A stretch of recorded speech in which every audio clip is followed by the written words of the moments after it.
Agora a gente vai falar um pouquinho sobre o fator R, né, que é também importante quando a gente fala sobre os anexos. Então não teria como a gente falar sobre os anexos e as atividades sem relacionar o fator R. Tá? Então o que é o fator R? Primeiro, está atrelado a apenas 3 atividades dentro dos anexos que a gente falou aqui dentro desse curso. O anexo 1, 2 e o 4 não sofrerão impacto pelo fator R. Então, as atividades dos anexos de comércio, indústria e prestação de serviço, como a construção civil e advocatícios e vigilância, não entram no fator R. Quem vai entrar são o anexo 3 e o anexo 5. Tá? Então, são essas atividades que vão atrelar. Não são todas as atividades Simples Nacional que estão sujeitas ao fator R. Então, o que é o fator R, tá, pessoal? É o cálculo feito para identificar o negócio, se ele será tributado ao anexo 3 ou ao anexo 5º das empresas optantes pelo Simples Nacional. Então, ele é uma proporcionalidade, ele é um coeficiente para a gente saber se a gente vai trazer os que estão no anexo 3º para o cálculo do anexo 5 ou não. Esse fator R precisa ser feito mensalmente, porque pode ser que o seu cliente esteja no anexo 3º esse mês e no próximo mês ele esteja no anexo 5º, tá? Já as atividades que estão desde 2017 já eram tributadas pelo anexo 3, eles permanecerão tributados pelo anexo 3 sem qualquer análise do fator R, com exceção das atividades de fisioterapia. O que aconteceu? Antes de 2017, né, quando a gente não tinha a resolução 140, a gente tinha mais anexos. Só que com a resolução 140, o que aconteceu? A gente unificou algumas atividades. Então, algumas atividades que estavam no anexo 6º, por exemplo, a gente trouxe para o anexo 3. E, consequentemente, a gente também trouxe a migração para o anexo 5. O que traz aqui no fator R? Por conta dessa eliminação do anexo 6, a gente teve que trazer esse coeficiente para o cálculo do Simples Nacional.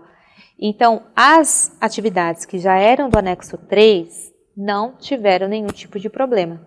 Só que os anexos que foram extintos, que foi o anexo 6º, por exemplo, ele foi retirado, extinto, só que essas atividades elas foram colocadas no anexo 3 e colocadas também no anexo 5º. Com a extinção do anexo 6º, como eu comentei com vocês, as atividades tributadas na forma desse anexo foram realocadas no anexo 3, né? E no anexo 5. Então, por isso que teve que aplicar um coeficiente chamado fator R para todas essas atividades. Da mesma forma, as atividades antes tributadas no anexo 5º também passarão a estar dentro do fator R. No artigo 25 da Resolução 140, o fisco fala que são listadas as atividades de prestação de serviços tributados na forma prevista no anexo 3, quando o fator R for igual ou superior a 28%, ou na forma prevista do anexo 5º, quando o fator R for inferior a 28%. Como que a gente sabe se a gente está atrelado em qual atividade? Primeiro ponto, os anexos estão dentro da Resolução 140 de 2018. Tá? Então, aquelas listas que a gente comentou já dentro desse curso das atividades estão na Resolução 140 de 2018. Então, se vocês entrarem na Resolução 140 de 2018, elas vão ter anexos. O anexo 3 vai falar sobre as atividades que estão relacionadas a ela, o anexo 5 também, assim como o anexo 1º, assim como o anexo 2º, assim como o anexo 4. O artigo 25, ele fala sobre o fator R, no sentido de que, se o cálculo do fator R ele for igual ou superior a 28%, ele vai ser calculado no anexo 3. Agora, se ele for inferior a 28%, ele vai estar no anexo 5º. Tá? Então, por isso que é importante a gente fazer esse cálculo todos os meses, para a gente não onerar o nosso cliente. Porque nesse coeficiente, a gente pode estar colocando ele no anexo maior, ou seja, tributando ele de forma incorreta. Qual que é o cálculo do fator R? A gente vai buscar a folha de salário dos 12 meses anteriores ao período de apuração.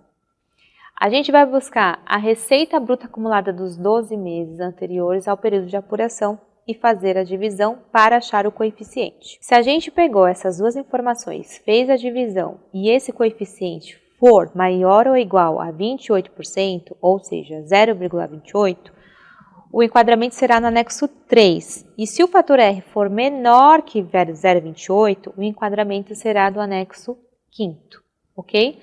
Então, qual que é a fórmula do cálculo do fator R? A gente vai buscar a folha de salário dos 12 meses anteriores desse seu cliente e fazer a divisão da receita bruta acumulada dos 12 meses. Eu vou demonstrar para vocês também aqui dentro desse curso uma planilha para a gente fazer isso na prática. É uma planilha chamada Fator R, onde a gente vai conseguir chegar nesse valor sobre essas composições, tá? Importante, as atividades de prestação de serviços sujeitas à tabela do anexo 5º serão tributadas na fórmula do anexo 3, caso a razão entre a folha de salários e a receita bruta da pessoa jurídica seja igual ou superior a 28%. E o que é considerado como salário? Né? Eu acho que essa é uma principal dúvida de quando a gente olha a receita bruta, a gente já entendeu, né? Mas o que a gente considera como folha de salário? Considera-se folha de salário, pessoal, conforme a resolução 140, incluídos encargos, o montante pago nos 12 meses anteriores ao período de apuração, a título de remuneração à pessoa física decorrente do trabalho, acrescido do montante efetivamente recolhido a título de contribuição patronal, previdenciária e FGTS, incluídos a retirada de prolabores, tá?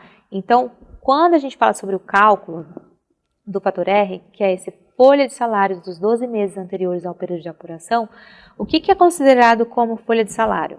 Título de remuneração à pessoa física, decorrente ao ano calendário, acrescidos os montantes recolhidos da parte da contribuição patronal, acrescidos o FGTS e incluídos o prolabore, tá?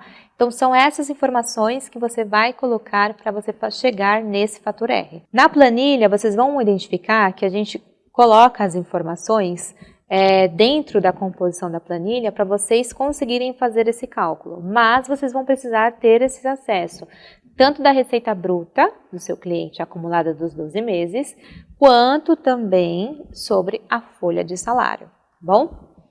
Outro ponto importante antes da gente seguir para a prática. Quando a relação entre folha de salários e receita bruta da microempresa ou empresa de pequeno porte for inferior de 28%, elas serão tributadas no anexo 5. E quais são as atividades que estão no anexo 5? Que está lá no asterisco do seu material. Fisioterapia, arquitetura e urbanismo, medicina, inclusive laboratorial e enfermagem, odontologia e prótese dentária, psicologia, psicanálise e terapia ocupacional. Nessas aqui, elas vão adentrar lá no anexo 5º.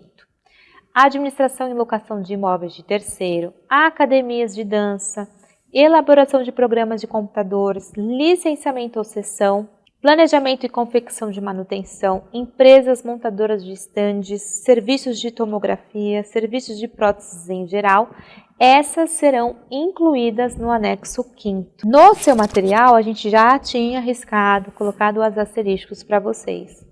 Por quê? O ponto importante, o anexo 5º, ele falava sobre a parte intelectual, desportiva, né? Só que com a particularidade do fator R, as atividades que estavam no anexo 3 também, elas poderiam estar incluídas no anexo 5º. Então, por isso que a gente precisa fazer esse cálculo do coeficiente.